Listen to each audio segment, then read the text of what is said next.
Dans cette vidéo, on va voir ensemble comment avoir plus de conversations avec 12 conseils. C'est parti. Premier conseil, répondre à une question fermée par une réponse ouverte. Imaginons que quelqu'un te pose la question « Est-ce que tu as des enfants ?»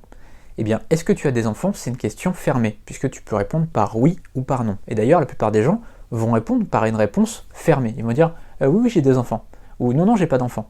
C'est une réponse fermée finalement, ça va pas ajouter quelque chose à la discussion, et en fait tu vas pas renvoyer la balle. C'est-à-dire que la personne va t'envoyer la balle, t'imagines une partie de tennis, et en fait la personne va t'envoyer la balle, et toi finalement tu vas pas renvoyer, ou alors tu vas renvoyer dans le filet. Et donc c'est un peu dommage puisque ça clôt la discussion. Au lieu de répondre avec une réponse fermée, par exemple « oui, j'ai des enfants » ou « non, j'ai pas d'enfants », tu vas pouvoir développer un petit peu. Par exemple « oui, j'ai des enfants, j'ai deux filles, Mathilde qui a 3 ans et Jade qui a 5 ans », par exemple. Ou alors, si tu n'as pas d'enfant, tu peux dire quelque chose comme « j'ai pas d'enfant encore, mais là on achète une maison et donc je pense que ça sera dans la foulée, en tout cas j'espère ». Donc tu vois que tu développes un petit peu, et donc là tu as parlé par exemple de projet de maison, la personne va pouvoir dire quelque chose comme « ah ouais, t'as un projet de maison, c'est super, dans quel coin ?»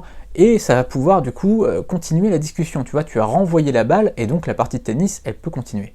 Conseil numéro 2, avoir une écoute active. Il peut arriver parfois que tu sois dans une discussion et tu n'as pas grand chose à dire. Mais ça c'est normal parce qu'il y a des discussions parfois où, je sais pas, tu as une personne plus âgée que toi qui a un truc super à raconter dans quelque chose que tu ne connais pas du tout, et il peut arriver que tu sois juste spectateur de la conversation finalement. Tu écoutes cette conversation, mais il faut être spectateur activement et pas passivement. Je m'explique. C'est-à-dire que la personne elle va parler, tu vas pas vouloir tourner les talons parce que tu as envie de rester avec elle, tu as envie de continuer cette conversation avec, mais tu n'as rien à dire, tout simplement. Tu es en train d'écouter finalement la personne parler, et ça peut arriver quand quelqu'un est intéressant et que tu as envie de l'écouter, et bien dans ce cas-là, tu vas avoir une écoute active. Donc tu vas par exemple hocher la tête, regarder la personne dans les yeux, lui sourire, lui répondre des petites choses, des petites phrases, mais juste des petits mots parfois. Ah oui, c'est clair. Et comment ça s'est passé du coup? Et juste un petit rebond comme ça pour que la personne puisse continuer son dialogue. Et parfois, ça arrivera que tu aies des discussions comme ça avec des gens où tu sais très bien que tu n'as pas grand-chose à dire, mais c'est pas grave, il faut juste avoir une écoute active et pas juste être là comme un pot de fleurs, tu vois. Le but, c'est pas d'être un pot de fleurs, c'est vraiment de montrer qu'on est dans la discussion, mais bon, c'est juste qu'on laisse parler la personne. Troisième conseil, rebondir sur ce que dit la personne. Imaginons que tu sois en conversation avec une personne qui est un peu plus âgée que toi et qui est par exemple, je sais pas, dans ta belle famille ou dans la belle famille de tes enfants ou peu importe. On imagine comme ça que c'est une personne que tu ne connais pas encore et avec qui tu as envie de sympathiser parce que c'est quand même important de sociabiliser avec des nouvelles personnes comme ça.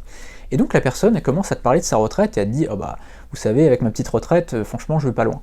Et là ce que tu peux faire c'est rebondir sur ce que la personne vient de te dire. Tu peux dire « ah oui, vous êtes en retraite, vous faisiez quoi avant ?»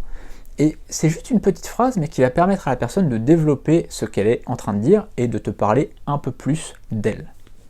Quatrième conseil, parler d'une chose dont vous êtes témoins tous les deux.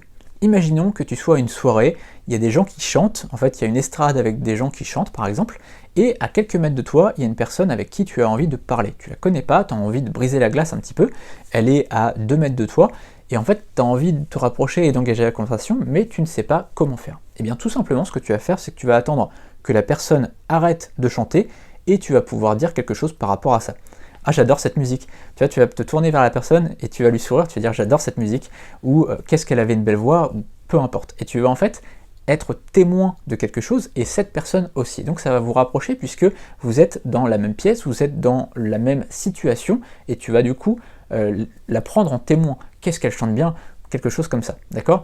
Ça peut être, je sais pas, un plateau de fruits de mer qui tombe, d'un coup, tu vas dire, oh le gage, enfin, tu vas pouvoir faire une remarque par rapport à ça, tu vas, ah mince, enfin, quelque chose comme ça. Et donc, ça va briser la glace finalement, la personne va peut-être sourire, va peut-être rigoler, je sais pas, il va y avoir quelque chose qui va se passer, tu vas en fait créer un lien avec la personne puisque tu as brisé la glace. Il suffit de dire quelque chose. Et il faut trouver juste un prétexte. Et donc, le fait de trouver comme ça une situation où vous êtes témoins tous les deux, ça peut briser la glace. Conseil numéro 5, complimenter la personne. Imaginons que tu arrives à une soirée, voilà, tout le monde se dit bonjour, etc. Et tu as envie de parler à une personne que tu n'as pas vue depuis quelques temps. Et bien tout simplement, tu vas pouvoir là aussi un peu briser la glace, finalement, remettre un petit peu de discussion avec la personne en lui faisant un compliment. Tu peux par exemple dire « ah j'adore ta nouvelle coupe de cheveux » ou « il est super sympa ton trench ». Mais par contre, il y a une chose à faire quand c'est ça, quand tu fais un compliment, c'est de préparer quelque chose après, une petite phrase après. Parce que souvent, la personne, en fait, elle va te dire « ah merci, c'est gentil », et ça peut mettre un blanc. Après, on ne sait pas trop quoi dire. Et donc, il faut que tu prépares une phrase juste après. Tu vas chez quel coiffeur, ou je sais pas, n'importe quoi, peu importe. Mais tu vas trouver une petite phrase comme ça pour réengager la conversation. Si tu vois que la personne t'a juste dit ah merci, c'est gentil. Ok, du coup je sais pas trop quoi faire. Tu sais, ça peut être un peu gênant si tu fais un compliment mais que tu n'as rien prévu derrière. Donc prévois toujours la petite phrase qui va derrière le compliment, ça c'est super important. Et faire des compliments c'est bien parce que ça valorise la personne. Peu importe c'est sur quoi, je sais pas, un compliment sur le physique de la personne, sur ses vêtements, sur sa voix, sur peu importe quoi, ça va valoriser la personne et donc elle va vouloir être avec toi finalement. Quand on est valorisé par quelqu'un, bah on a envie de voir cette personne et de parler à cette personne. C'est l'inverse avec ah bah t'as l'air fatigué. Ça, ne le fais pas. Ne fais jamais de trucs oh bah oui, t'as l'air fatigué, t'as des cernes, hein. Non, dis pas ce genre de choses parce que c'est négatif et ça dévalorise la personne. Et donc ça, il faut absolument éviter. Donc là, tu vois, j'aurais pu nommer la vidéo 12 conseils et un conseil à ne pas faire parce que c'est vraiment quelque chose à éviter absolument, de faire des remarques par rapport au physique, par rapport aux vêtements. On va dire, il n'est pas très repassé ton t-shirt. Enfin, des trucs comme ça, tu vois, c'est pas positif et donc il faut absolument éviter. Conseil numéro 6, c'est la fin de cet extrait de vidéo et de formation. Si tu veux aller beaucoup plus loin, le lien il est dans la description. C'est une formation complète de plus de 50 vidéos. Tu auras cette vidéo en intégralité, puisque là tu as vu juste un petit extrait de la vidéo, mais tu auras aussi plus de 50 vidéos dans la formation, et j'en ajoute au fil du temps. On se retrouve tout de suite sur la présentation de la formation.